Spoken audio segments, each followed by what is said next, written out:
Chanting. आज 4 अप्रैल 2021 अव्यक्त बाप दादा के रिवाइज कोर्स के 6 दिसंबर 1987 के महावाक्य है, सिद्धि का आधार श्रेष्ठ वृत्ति। आज बाप दादा अपने चारों ओर के होली हंसों की सभा को देख रहे हैं। हर एक होली हंस अपनी श्रेष्ठ स्थिति के आसन पर विराजमान है। सभी आसनधारी होली हंसों की सभा सारे कल्प में अलौकिक और न्यारी है। हर एक होली हंस अपनी विशेषताओं से अति सुंदर सजा हुआ है।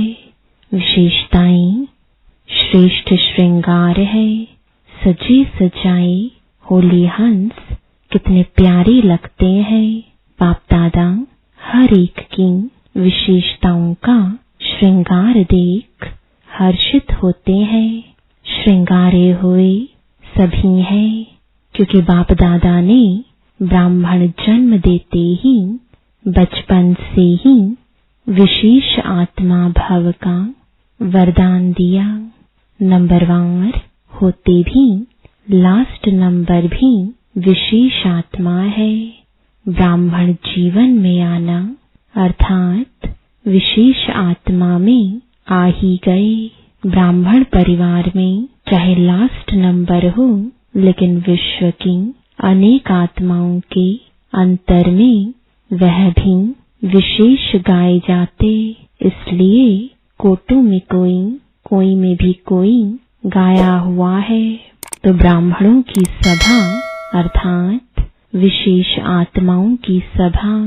आज बाप दादा देख रहे थे कि विशेषताओं का श्रृंगार बाप ने तो सभी को समान एक जैसा ही कराया है, लेकिन कोई उस श्रृंगार को धारण कर समय प्रमाण कार्य में लगाते हैं और कोई या तो धारण नहीं कर सकते या कोई समय प्रमाण कार्य में नहीं लगा सकते। जैसे आजकल की रॉयल फैमिली वाले समय प्रमाण श्रृंगार करते हैं तो कितना अच्छा लगता है। जैसा समय वैसा श्रृंगार, इसको कहा जाता है नॉलेजफुल। आजकल श्रृंगार के अलग अलग सेट रखते हैं ना, तो बाप दादा ने अनेक विशेषताओं के, अनेक श्रेष्ठ गुणों के कितने वैरायटी सेट दिए हैं। चाहे कितना भी अमूल्य श्रृंगार हो, लेकिन समय प्रमाण अगर नहीं हो तो क्या लगेगा। ऐसे विशेषताओं के, गुणों के, शक्तियों के, ज्ञान रत्नों के अनेक श्रृंगार बाप ने सभी को दिए हैं, लेकिन समय पर कार्य में लगाने में नंबर बन जाते हैं। भल यह सब श्रृंगार हैं भी, लेकिन हर एक विशेषता व गुण का महत्व समय पर होता है। होते हुए भी समय पर कार्य में नहीं लगाते तो अमूल्य होते हुए भी उसका मूल्य नहीं होता। जिस समय जो विशेषता धारण करने का कार्य है, उसी विशेषता का ही मूल्य है। जैसे हंस, कंकड़ और रत्न दोनों को परख अलग अलग कर धारण करता है। कंकड़ को छोड़ देता है, बाकी रत्न मोती धारण करता है। ऐसे होली हंस अर्थात समय प्रमाण विशेषता व गुण को परख कर वही समय पर यूज करें। इसको कहते हैं परखने की शक्ति, निर्णय करने की शक्ति वाला होली हंस। तो परखना और निर्णय करना, यही दोनों शक्तियां नंबर आगे ले जाती हैं। जब यह दोनों शक्तियां धारण हो जाती, तब समय प्रमाण उसी विशेषता से कार्य ले सकते, तो हर एक होली हंस अपनी इन दोनों शक्तियों को चेक करो। दोनों शक्तियां समय पर धोखा तो नहीं देती। समय बीत जाने के बाद अगर परख भी लिया, निर्णय कर भी लिया, लेकिन समय तो वह बीत गया ना। जो नंबर 1 होली हंस है, उन्हों की यह दोनों शक्तियां सदा समय प्रमाण कार्य करती हैं। अगर समय के बाद यह शक्तियां कार्य करती तो सेकंड नंबर में आ जाते। थर्ड नंबर की तो बात ही छोड़ो, और समय पर वही हंस कार्य कर सकता जिसकी सदा बुद्धि होली यानी पवित्र है। होली का अर्थ सुनाया था ना, एक होली अर्थात पवित्र, और हिंदी में होली अर्थात बीती सो बीती। तो जिनकी बुद्धि होली अर्थात स्वच्छ है और सदा ही जो सेकंड जो परिस्थिति बीत गई वह होली यह अभ्यास है। ऐसी बुद्धि वाले सदा होली अर्थात रूहानी रंग में रंगे हुए रहते हैं, सदा ही बाप के संग के रंग में रंगे हुए हैं। तो एक ही होली शब्द 3 रूप से यूज होता है, जिसमें यह तीनों ही अर्थ की विशेषताएं हैं। अर्थात जिन हंसों को यह विधि आती है वह हर समय सिद्धि को प्राप्त होते हैं। तो आज बाप दादा होली हंसों की सभा में सभी होली हंसों की यह विशेषता देख रहे हैं। चाहे स्थूल कार्य अथवा रूहानी कार्य हो, लेकिन दोनों में सफलता का आधार परखने और निर्णय करने की शक्ति है। किसी के भी संपर्क में आते हो, जब तक उसके भाव और भावना को परख नहीं सकते और परखने के बाद यथार्थ निर्णय नहीं कर पाते, तो दोनों कार्य में सफलता नहीं प्राप्त होती। चाहे व्यक्ति हो व परिस्थिति हो, क्योंकि व्यक्तियों के संबंध में भी आना पड़ता है और परिस्थितियों को भी पार करना पड़ता है। जीवन में यह दोनों ही बातें आती हैं। तो नंबर 1 होली हंस अर्थात दोनों विशेषताओं में संपन्न। यह हुआ आज की इस सभा का समाचार। यह सभा अर्थात सिर्फ सामने बैठे हुए नहीं, बाप दादा के सामने तो आपके साथ साथ चारों ओर के बच्चे भी इमर्ज होते हैं।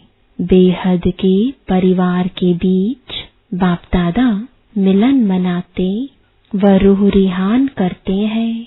सभी ब्राह्मण आत्माएं अपने जात की शक्ति से स्वयं भी मधुबन में हाजिर होती हैं, और बाप दादा यह भी विशेष बात देख रहे हैं कि हर एक बच्चे के विधि की लाइन और सिद्धि की लाइन, यह दोनों रेखाएं कितनी स्पष्ट है। आदि से अब तक विधि कैसी रही है और विधि के फल स्वरूप सिद्धि कितनी प्राप्त की है। दोनों रेखाएं कितनी स्पष्ट है और कितनी लंबी, अर्थात विधि और सिद्धि का खाता कितना यथार्थ रूप से जमा है। विधि का आधार है श्रेष्ठ वृत्ति। अगर श्रेष्ठ वृत्ति है तो यथार्थ विधि भी है, और यथार्थ विधि है तो सिद्धि श्रेष्ठ है ही है। तो विधि और सिद्धि का बीज वृत्ति है। श्रेष्ठ वृत्ति सदा भाई भाई की आत्मिक वृत्ति हो, यह तो मुख्य बात है ही, लेकिन साथ साथ संपर्क में आते हर आत्मा के प्रति कल्याण की, स्नेह की, सहयोग की, निस्वार्थपन की निर्विकल्प वृत्ति हो, निर्व्यर्थ संकल्प वृत्ति हो। कई बार किसी भी आत्मा के प्रति व्यर्थ संकल्प व विकल्प की वृत्ति होती है, तो जैसी वृत्ति दृष्टि वैसी ही उस आत्मा के कर्तव्य कर्म की सृष्टि दिखाई देगी। कभी कभी बच्चों का सुनते भी हैं और देखते भी हैं, वृत्ति के कारण वर्णन भी करते हैं, चाहे वह कितना भी अच्छा कार्य करे, लेकिन वृत्ति व्यर्थ होने के कारण सदा ही उस आत्मा के प्रति वाणी भी ऐसी ही निकलती कि यह तो है ही ऐसा, होता ही ऐसा है। तो यह वृत्ति उनके कर्म रूपी सृष्टि वैसा ही अनुभव कराती है, जैसे आप लोग इस दुनिया में आंखों की नजर के चश्मे का दृष्टांत देते हैं। जिस रंग का चश्मा पहनेंगे वही दिखाई देगा। ऐसे यह जैसे वृत्ति होती है तो वृत्ति दृष्टि को बदलती है, दृष्टि सृष्टि को बदलती है। अगर वृत्ति का बीज सदा ही श्रेष्ठ है तो विधि और सिद्धि सफलतापूर्वक है ही। तो पहले वृत्ति के फाउंडेशन को चेक करो, उसको श्रेष्ठ वृत्ति कहा जाता है। अगर किसी संबंध संपर्क में श्रेष्ठ वृत्ति के बजाय मिक्स है तो भल कितनी भी विधि अपनाओ लेकिन सिद्धि नहीं होगी, क्योंकि बीज है वृत्ति और वृक्ष है विधि और फल है सिद्धि। अगर बीज कमजोर है तो वृक्ष चाहे कितना भी विस्तार वाला हो लेकिन सिद्धि रूपी फल नहीं होगा। इसी वृत्ति और विधि के ऊपर बाप दादा बच्चों के प्रति एक विशेष रूह रिहान कर रहे थे। स्व उन्नति के प्रति व सेवा की सफलता के प्रति एक रमणीक स्लोगन रूह रिहान में बता रहे थे। आप सभी यह स्लोगन एक दो में कहते भी हो। हर कार्य में पहले आप यह स्लोगन याद है ना। एक है पहले आप, दूसरा है पहले मैं। दोनों स्लोगन पहले आप और पहले मैं दोनों आवश्यक है, लेकिन बाप दादा रूह रिहान करते मुस्कुरा रहे थे। जहाँ पहले मैं होना चाहिए वहाँ पहले आप कर देते, जहाँ पहले आप करना चाहिए वहाँ पहले मैं कर देते। बदली कर देते हैं। जब कोई स्व परिवर्तन की बात आती है तो कहते हो पहले आप, यह बदले तो मैं बदलूं। पहले आप हुआ ना। और जब कोई सेवा या कोई ऐसी परिस्थिति को सामना करने का चांस बनता है तो कोशिश करते हैं पहले मैं भी तो कुछ हूँ, मुझे भी कुछ मिलना चाहिए। तो जहाँ पहले आप कहना चाहिए वहाँ पहले मैं कह देते। सदा समान में स्थित हो, दूसरे को सम्मान देना अर्थात पहले आप करना।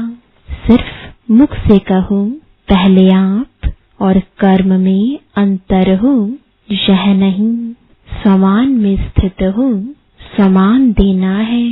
समान देना व समान में स्थित होना उसकी निशानी क्या होगी? उसमें दो बातें सदा चेक करो।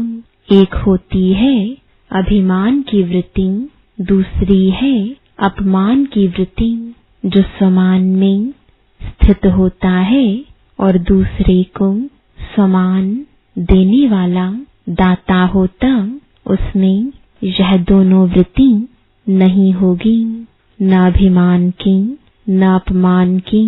यह तो करता ही ऐसा है, यह होता ही ऐसा है, तो यह भी रॉयल रूप का उस आत्मा का अपमान है।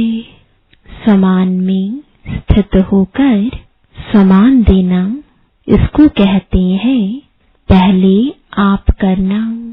समझा?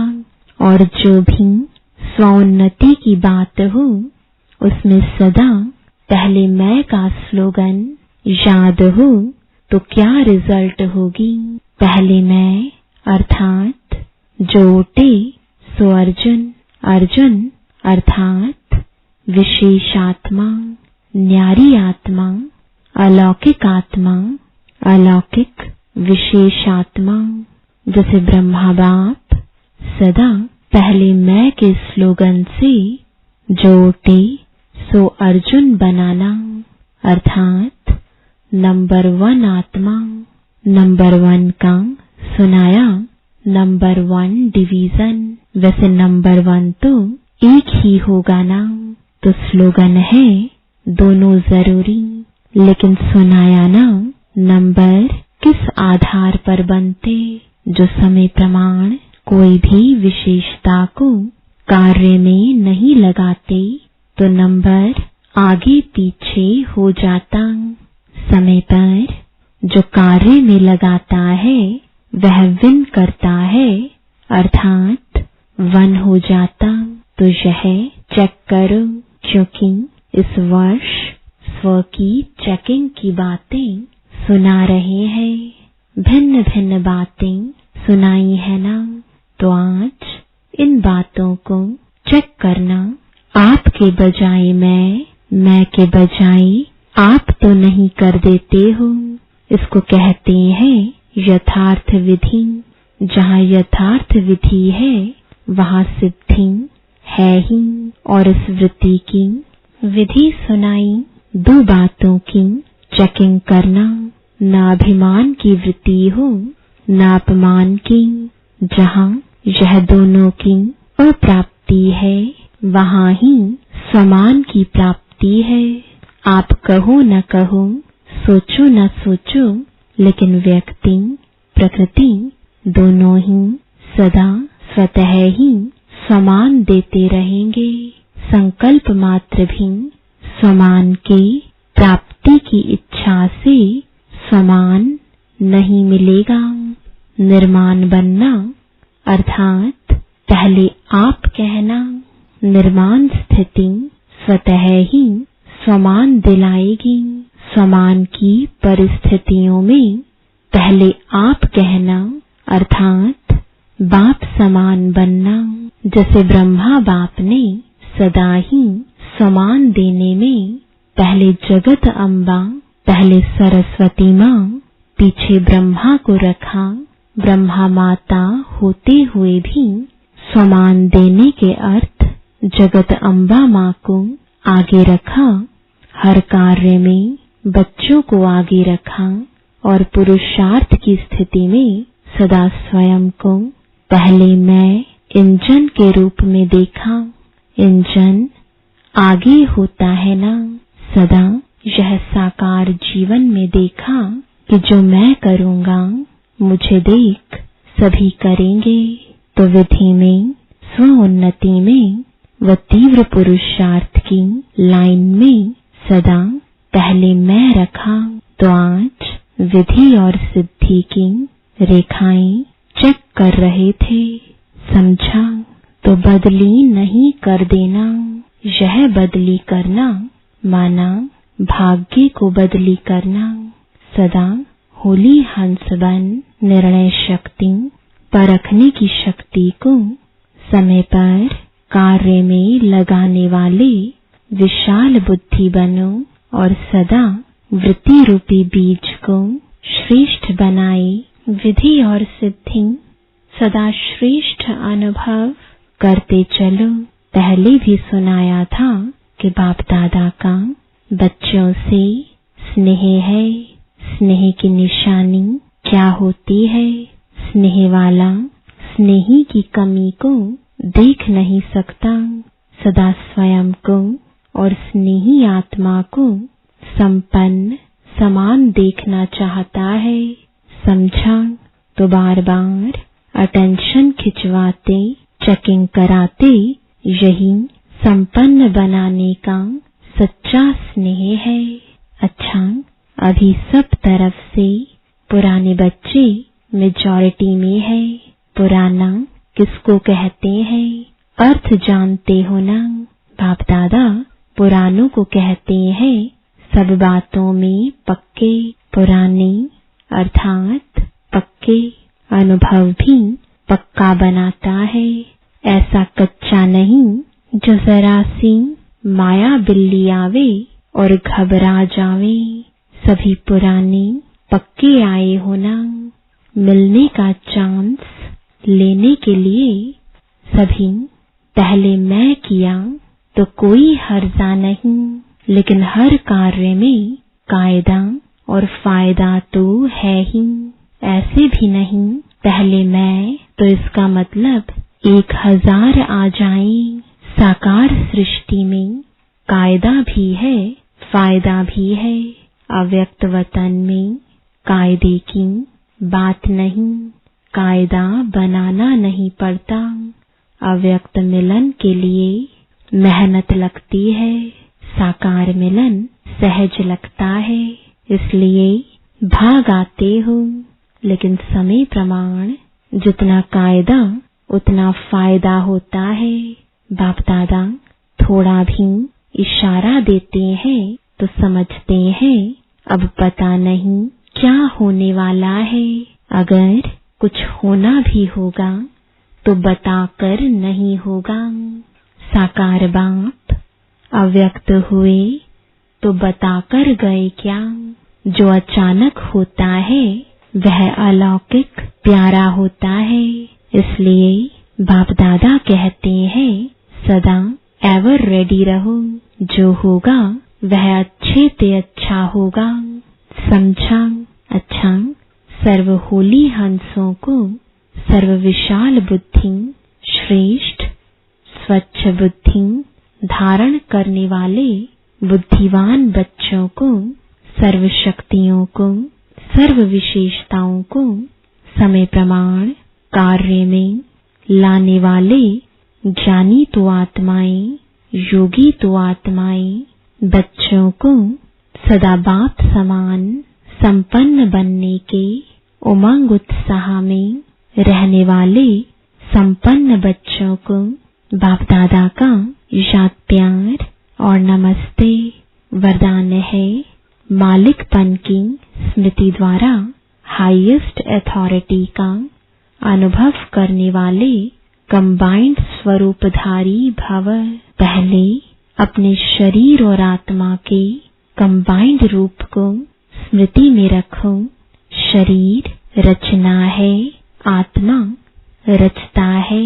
इससे मालिकपन स्वतः स्मृति में रहेगा। मालिकपन की स्मृति से स्वयं को हाईएस्ट अथॉरिटी अनुभव करेंगे। शरीर को चलाने वाले होंगे। दूसरा, बाप और बच्चा यानी शिव शक्ति के कंबाइंड स्वरूप की स्मृति से माया के विघ्नों को अथॉरिटी से पार कर लेंगे। स्लोगन है विस्तार को सेकंड में